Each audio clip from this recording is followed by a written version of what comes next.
Guys স্বাধীনতা দিৱসৰ আপোনালোকক চবকে আমাৰ ভাৰতবাসীক আমাৰ দুয়োৰ ফালৰ পৰা মই আৰু লিপিৰ ফালৰ পৰা বহুত বহুত শুভেচ্ছা থাকিল। Happy independence day. Bharat Mata কি জয়। ভাৰত মাতা কি জয়। ভাৰত মাতা কি জয়। Happy independence day. গাইজ দেউতাৰ দোকানৰ ফ্লেগখন মানে লগাই দি আহিলোঁ আৰু এথেন 15 আগষ্ট আজিৰ দিনটোত চেলিব্ৰেট কেনেকৈ কৰোঁ ভাবিবা নাই।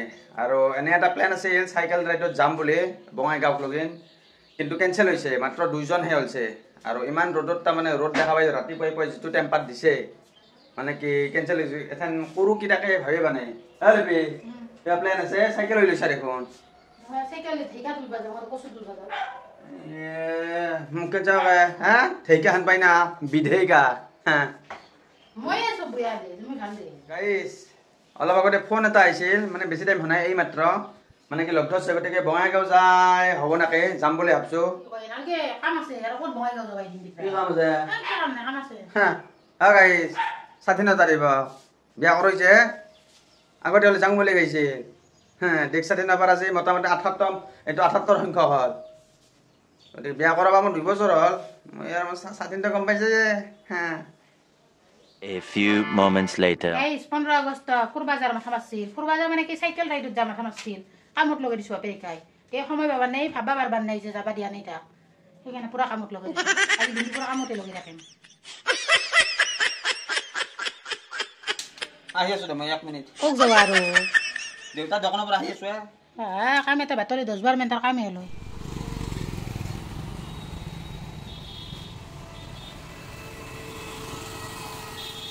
তো গাইজ দেখা পালা, এই কাৰণে তাৰমানে কি ময়ো বাইকত এই সৰু সৰু পতাকাবিলাক লগা নাই। ৰাস্তাই ঘাটে পৰি থাকে, ফেলে থৈ যাব গমে নাপায়, ভাল নালাগে। সেইকাৰণে এখন ডাঙৰ এইখিনিমান চাইজৰ দেউতাৰ দোকানৰ আগত দেখি লগাইছোঁ। ভয় লাগে এনেকৈ পৰি থাকে। ক'ত পালা তুমি এইখন ৰাস্তা? এই ৰাস্তাত মই দেখা পালোঁ দেউতাৰ দোকানতে চিখন নিবা আহোঁতে পৰি আছিল, কিন্তু তোলা মানুহ নাই। গাইজ এই হৈছে কথা।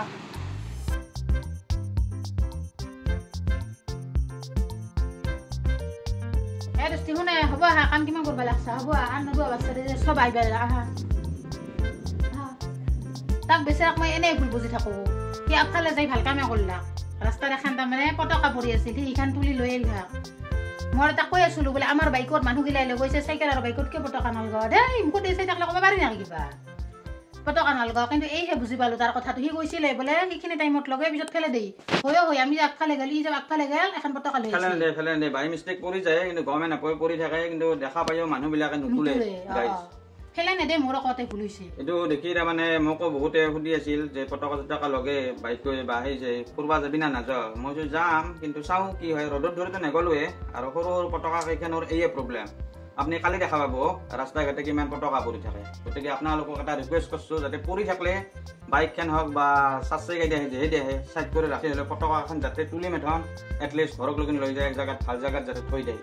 এইখিনি আমাৰ ফালৰ পৰা আপোনালোকক বিনম্ৰ অনুৰোধ। আৰু এইফালে কাম কৰি কৰিতো তৰণিয়ে পা নাই। চাইকেল ৰাইডত নহ'লে আপোনালোক খানা চানা খাম লগৰ লগত বিয়া অলপ দেৰি কৰি কৰিব। গাইজ ইও গোটেই মোৰ লগত থাকিলে কথা ক'বা শিকছা চুলচুইলা। যে ভিডিঅ'ত কৈ আছা বিয়া কৰে স্বাধীন হ'ব পাৰে নাই, আমাক পাৰে তামোক ঘৰ নাই। আমি বিয়া হৈ কি স্বাধীন হৈছোঁ? আগতেতো জিন্সৰ লং পেণ্ট পিন্ধি ঘূৰি উঠিছিলোঁ। এখন বাৰু বিয়া হৈছোঁ জিন্সৰ লং পেণ্ট নিপিন্ধি দেছোঁ, কিন্তু ফ্ৰক এটা পিন্ধিলে দেখোঁ আই মেন কৰিব তাই মেন কৰিব চাকটা জমা হ'লে অমুকৰ পৰা অমুক তেনে তেনে। আৰু গোটেই নিজৰ স্বাধীনৰ কথা কৈ আছে। আমাৰ কি স্বাধীন? আমিও স্বাধীন নহয়। এই মানুহবিলাকৰ মনবিলাক যেন স্বাধীন হ'ব তেনে স্বাধীন বুলি হ'ব লাগে।